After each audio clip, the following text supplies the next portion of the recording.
Hi student, कैसे हैं आप सब। उम्मीद है अच्छे होंगे और पढ़ाई कर रहे होंगे। मैं रविकांत यादव आपका अपने इस यूट्यूब चैनल पे स्वागत करता हूँ।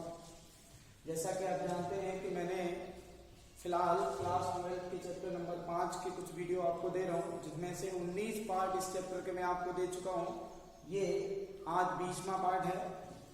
जैसा कि आप जानते हैं कि 19वें पार्ट में मैंने आपको क्वेश्चन नंबर 8 तक के क्वेश्चनों को हल करके बता दिया है। आरबीएसई की जो बुक है उसके प्रश्नावली 5.2 के क्वेश्चन नंबर 8 को मैंने आपको करके बता दिया है। आज क्वेश्चन नंबर 9 आपको इस वीडियो में करके बताया जाएगा। चलिए शुरुआत करते हैं।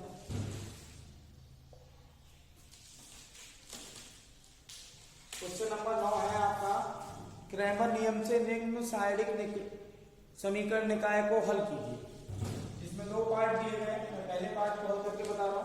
पहला पार्ट है आपका x + 2y + 4z = 16। x + 2y + 4z बराबर हमें दिया गया कितना 16। दूसरा समीकरण हमें दिया गया कितना 4x + 3y - 2z बराबर 4x + 3y - 2z बराबर दिया गया है कितना 5। अगला समीकरण हमें दिया गया है 3x - 5y + z बराबर 4। 3x - 5y और z बराबर 4। ये एक रैखिक समीकरण निकाय हमें दिया गया है और इस रैखिक समीकरण निकाय को हमें क्रैमर नियम से यानी साइडिक विधि से हल करना है। चलिए भाई हल करते हैं। जब हम इसको हल करेंगे, हम जानते हैं कि जब ये 3 चर वाला रैखिक समीकरण है और हमें इसे क्रैमर नियम से हल करना है तो डेल्टा, डेल्टा 1, डेल्टा 2 और डेल्टा 3 पीछे पढ़ के आए हम लोग। तो हम यहाँ से एक एक करके सबके मान निकालेंगे। चलिए डेल्टा का मान निकालते हैं। डेल्टा एक साइडिक होगा जो एक्स वाई जेड के गुणांकों से मिलकर बनेगा। 1, 2 और कितना आ जाएगा 4। अगला कितना आएगा 4, 3 और -2। अगला कितना है 3 - 5 और 1। भाई इस साइडिक का मान याद करेंगे हम लोग। मैं आसम के सापेक्ष इस साइडिक का प्रसार कर रहा हूँ। पहला एलिमेंट प्लस से बोला जाएगा, ये कैंसिल, ये इसका गुणा इधर करेंगे तो 3 और माइनस इसका गुणा इधर करेंगे तो कितना आ जाएगा 10। अगला एलिमेंट माइनस से बोला जाएगा है 2, ये कैंसिल, ये इसका गुणा इधर करेंगे तो कितना आ जाएगा 4 माइनस इसका गुणा इधर करेंगे तो माइनस का 6 आएगा तो प्लस का 6 हो जाएगा। अगला एलिमेंट प्लस से बोला जाएगा तो +4, ये कैंसिल और ये इसका गुणा इधर करेंगे तो माइनस का 20 और माइनस इसका गुणा इधर करेंगे तो कितना आ जाएगा 9। मैं इसको कंप्लीट कैलकुलेट करके लिखूं तो -7 यहां से आएगा, माइनस का 20 यहां से आ जाएगा और 29 ये हो जाएगा। भाई 29 का गुणा 4 से करेंगे तो 29 दूनी 58 होता है। 9 का 36 के 6 आएंगे, माइनस का ही आएगा, हासिल 3 बचेगा और 4 दूनी 8 और 3 कितना हो जाएगा 11 यानी 116 और ये कितना है -20। ठीक है, तीनों ही माइनस माइनस के हैं तो तीनों को जोड़ेंगे 136 हो जाएगा। 136 में 7 और जोड़ेंगे तो कितना हो जाएगा 143। तो माइनस का कितना आ जाएगा 143। ये हमने डेल्टा का मान क्या कर लिया। चलिए जब हमने डेल्टा का मान निकाल लिया तो अब हम डेल्टा 1 का मान निकालेंगे। डेल्टा 1 भी एक साइडिक होगा जो कब प्राप्त होगा जब हम इन कांस्टेंट संख्याओं को कॉलम नंबर 1 के स्थान पर प्रतिस्थापित कर देंगे। चलिए करेंगे भाई। तो 16, 5 और 4 बाद बाकी साइडिक हमारा जैसा लिखा है वैसा लिखा रहेगा। हल करेंगे हम इसको। मैं R1 के साथ इसका प्रसार करूंगा तो 16 कोष्टक में ये कैंसिल, ये इसका गुणा इधर करेंगे तो 3 माइनस इसका गुणा इधर करेंगे तो कितना आ जाएगा 10। अगला एलिमेंट हमारा माइनस से बोला जाएगा है 2, ये कैंसिल और ये कैंसिल, इसका गुणा इधर करेंगे तो 5 और माइनस इसका गुणा इधर करेंगे तो माइनस का 1 आएगा तो प्लस का 1 हो जाएगा। अगला एलिमेंट हमारा प्लस से बोला जाएगा तो +4, ये कैंसिल और ये इसका गुणा इधर करेंगे तो कितना आएगा माइनस का 25 और माइनस इसका गुणा इधर करेंगे तो कितना आ जाएगा 12। कंप्लीट हल करेंगे 7 आएगा, 7 का गुणा ऐसे -7 आएगा, -7 का गुणा 16 से करेंगे 7 × 42, हासिल 1 बचेगा, 7 4 बचेगा, 7 एकम 7 और 4 11, 16 × 7 112 होता है। यहाँ माइनस का आएगा 8 और 5 13, 13 कितना हो जाएगा 26, यहाँ कितना हो जाएगा माइनस का 27, ठीक है ना। और माइनस 27 के साथ साथ का गुना करेंगे तो कितना आ जाएगा, 4 का गुना करेंगे तो माइनस में ही आएगा। 7 चौका 28 के 8, यहाँ से 2 बचेगा, 4 दूनी 8 और 2 कितना हो जाएगा 10, यानी 27 चौका कितना हो जाएगा 108। अब मैं इस सब को जोड़ूंगा, ध्यान दीजिए 2 और 6 कितना हो जाएगा, चाहे इसको जोड़ लीजिए 112 और 108 को जोड़ेंगे तो 220 हो जाएगा। 220 में जब इसको जोड़ेंगे तो कितना आ जाएगा 246, है ना, माइनस का 246, यही आएगा ना भाई। एक बार पुनः कैलकुलेट करके देख लीजिए, 220 और इसको जोड़ेंगे तो कितना आ जाएगा 246, तो माइनस का कितना आएगा 246।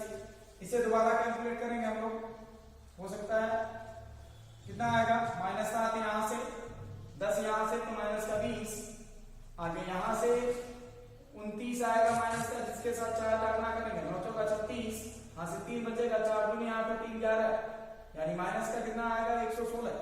जब मैं इसको जोड़ूंगा तो कितना आ जाएगा 143, ठीक है, सही है भाई, ठीक है। अब यहाँ कितना आ गया हमारे पास, इसको दोबारा कैलकुलेट करके देख लेते हैं एक बार।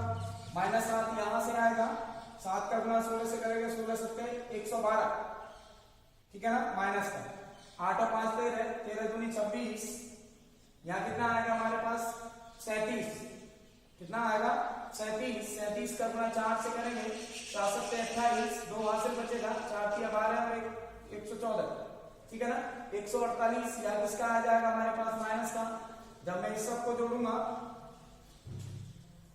112 और 148 को जोड़ेंगे तो कितना हो जाएगा भाई हमारे पास, 112 और 148 को जोड़ेंगे तो 260 हो जाएगा, तो 26 उसमें जुड़ेगा तो 246 आएगा, 86 आएगा इसमें। कंप्लीट कैलकुलेट करेंगे भैया, डेल्टा 1 का मान निकाल लिया, अब हम डेल्टा 2 का मान निकालेंगे। डेल्टा 2 कौन सा साइड होगा, जब कांस्टेंट संख्याओं को कॉलम नंबर 2 के स्थान पर प्रतिस्थापित कर देंगे तो 1 4 3 ये तो लिखा रहेगा, कॉलम नंबर 2 के स्थान पर 16 5 और 4 आएगा। तीसरा कॉलम हमारा जैसा है वैसा हम लिखा रहने देंगे, हल करेंगे भाई। इसका भी हम R1 के सापेक्ष प्रसार करेंगे तो 1 कोष्टक में ये कैंसिल, ये इसका गुना इधर करेंगे तो 5 माइनस इसका गुना इधर करेंगे तो प्लस का 8 आ जाएगा। अगला एलिमेंट हमारा माइनस से खोला जाएगा तो माइनस का 16, ये कैंसिल और ये इसका गुना इधर करेंगे तो 4 आ जाएगा, माइनस इसका गुना इधर करेंगे तो माइनस और माइनस प्लस 6 आ जाएगा। अगला एलिमेंट हमारा प्लस से खोला जाएगा जो 4 है, ये दोनों कैंसिल, 4 का 4 से करेंगे तो 16 और 5 का 3 से करेंगे तो 15। हल करेंगे भाई हम इसको, यहां 13 आएगा, यहां 10 यानी 160 आ जाएगा और यहां कितना आ जाएगा 4। ध्यान दीजिएगा आप लोग, 13 और 4 कितना हो जाएगा 17, 17 जब इसमें से घटेगा तो माइनस का 143 बचेगा। चलिए भाई हल करते हैं आगे। अब हमें किसका मान चाहिए, डेल्टा 3 का, और डेल्टा 3 भी हमारे पास एक साइड होगा जो कब बनेगा, जब इन कांस्टेंट पदों को कॉलम नंबर 3 के स्थान पर प्रतिस्थापित कर देंगे तो 1 4 और 3, आगे 2 3 और -5 16 5 और 4। मैंने कांस्टेंट संख्याओं को कॉलम नंबर 3 के स्थान पर प्रतिस्थापित कर दिया। अब हम इसका भी मान निकालेंगे तो R1 के सापेक्ष इसका भी प्रसार करते हैं। 1 कोष्टक में ये कैंसिल, ये इसका गुना इधर करेंगे तो 12, -5 का 5 से करेंगे तो प्लस का 25। अगला एलिमेंट माइनस से खोला जाएगा, ये कैंसिल, ये इसका गुना इधर करेंगे 16, -5 का 15 से 3 से करेंगे तो कितना आ जाएगा 15। अगला एलिमेंट हमारा प्लस से खोला जाएगा, ये कैंसिल, ये इसका गुना यहाँ करेंगे तो माइनस का 20, -3 का 3 से करेंगे तो कितना आ जाएगा 9। हल करेंगे भाई हम इसको, 25 और 12 जोड़ेंगे तो 37, यहाँ 1 बचेगा माइनस का 2, यहाँ कितना आ जाएगा 29 आएगा, जिसके साथ 16 का गुना होगा, 16 निम्मा 144, 14 यहाँ से के बचेंगे, 16 दूनी 32 और 14 कितना हो जाएगा 46, तो यहाँ आ जाएगा 46, ठीक है ना। तो ये कितना आ जाएगा, माइनस का ही आएगा हमारे पास 464, ठीक है ना। इन दोनों को जोड़ेंगे तो 464 जब इसके साथ जोड़ा जाएगा तो कितना आ जाएगा भाई, माइनस का 468 हो जाएगा, सॉरी 66 हो जाएगा, जिसमें से ये घटेगा 37, 37 प्लस का घटाया जाएगा तो कितना आ जाएगा 300, यहां से घटाएंगे तो यहाँ कितना बचेगा 9, सॉरी 9 बच जाएगा, यहाँ कितना बचेगा 2, यानी 329, ठीक है ना। 429 बचेगा, कितना बच जाएगा माइनस का 429, इस साइड का मान माइनस का 429 आ जाएगा भाई।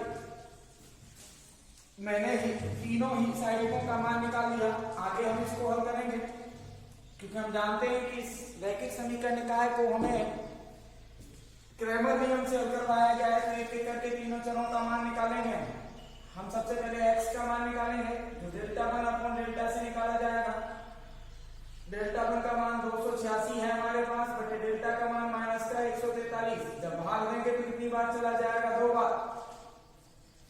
अब मैं y का मान निकालूंगा तो वो डेल्टा 2 अपॉन डेल्टा से निकाला जाएगा भाई।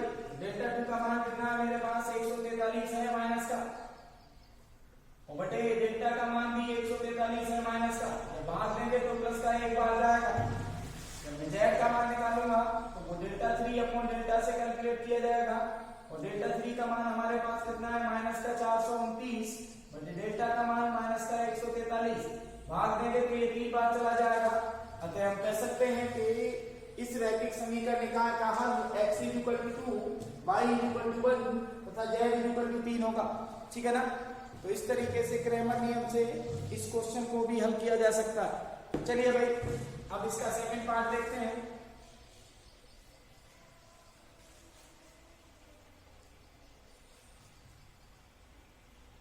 सेकंड पार्ट में इसी का सेकंड पार्ट है, तो उस रैखिक समीकरण निकाय को भी हमें क्रैमर नियम से हल करना है। ध्यान देंगे सभी बच्चे।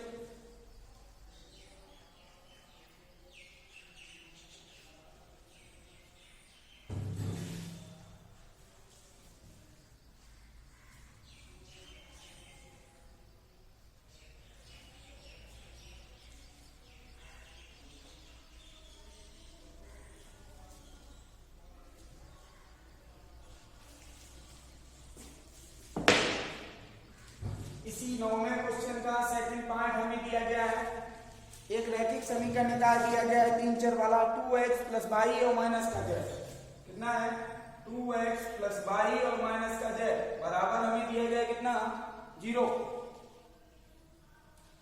दूसरा समीकरण हमारे पास है x - y और प्लस z, x - y और प्लस z बराबर कितना है हमारे पास, प्लस का 6। तीसरा समीकरण हमें दिया गया x + 2y + z, x + 2y और प्लस का कितना है z बराबर कितना दिया गया हमें, 3।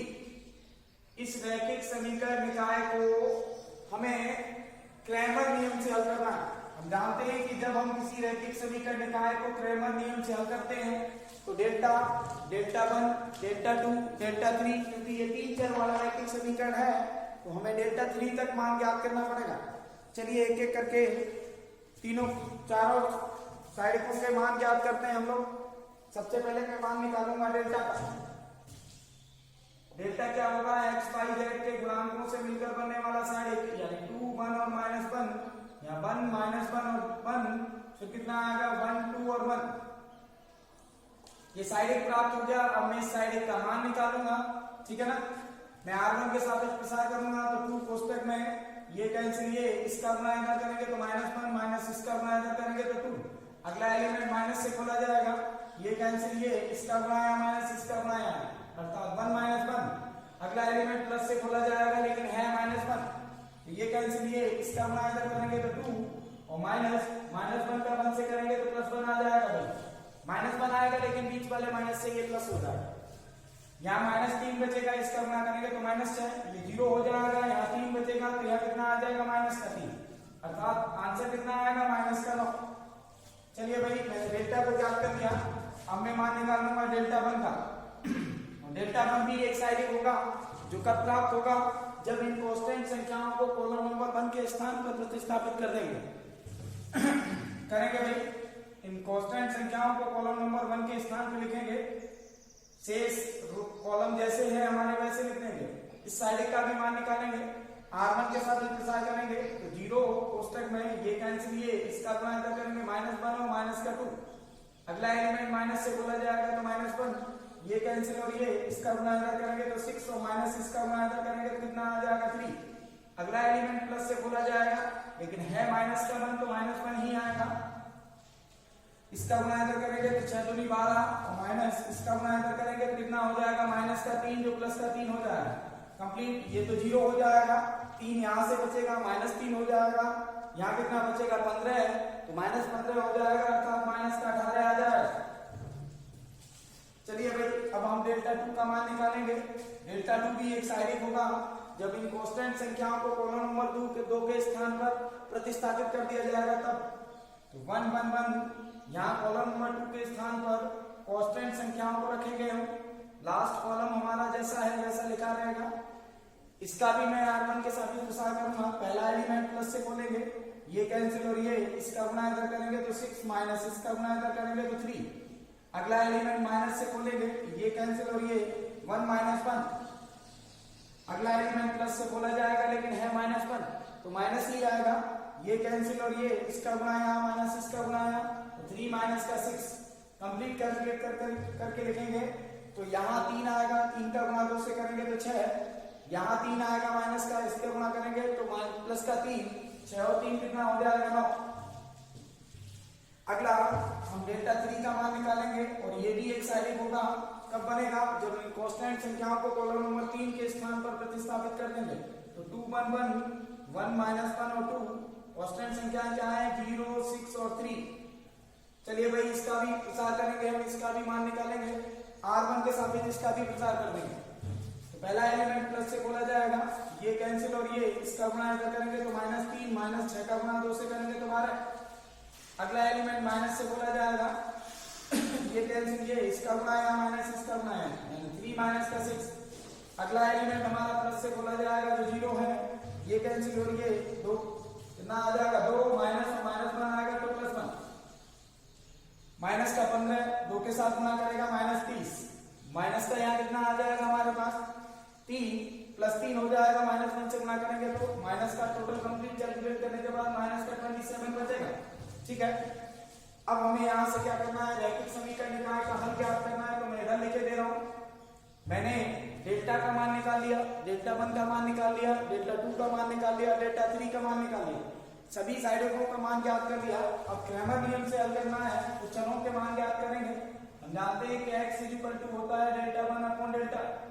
डेल्टा 1 का मान हमारे पास कितना है -18 है और डेल्टा का मान -9। कंप्लीट हल करेंगे तो 2 आ जाएगा। चलिए अब y का मान निकालते हैं। तो y होता है डेल्टा 2 अपॉन डेल्टा। डेल्टा 2 का मान हमारे पास कितना है 9 अपॉन डेल्टा का मान -9। कंप्लीट हल करेंगे तो -1 आ जाएगा। चलिए अब z का मान निकालते हैं। z का मान कैसे निकाला जाएगा, डेल्टा 3 अपॉन डेल्टा। डेल्टा 3 का मान -27 अपॉन डेल्टा का मान -9। कंप्लीट हल करेंगे तो कितना आ जाएगा 3। तो हम कह सकते हैं कि इस रैखिक समीकरण निकाय का हल x 2 y -1 तथा z 3 है। ठीक है ना। तो बस आज इस वीडियो में इतना ही। उम्मीद है कि ये क्वेश्चन नंबर 9 आपकी समझ में आया होगा, जिसके दोनों पार्टों को मैंने आप लोग को कैलकुलेट करा दिया। अगली वीडियो में आपको अगले कुछ क्वेश्चन देखने को मिलेंगे। धन्यवाद।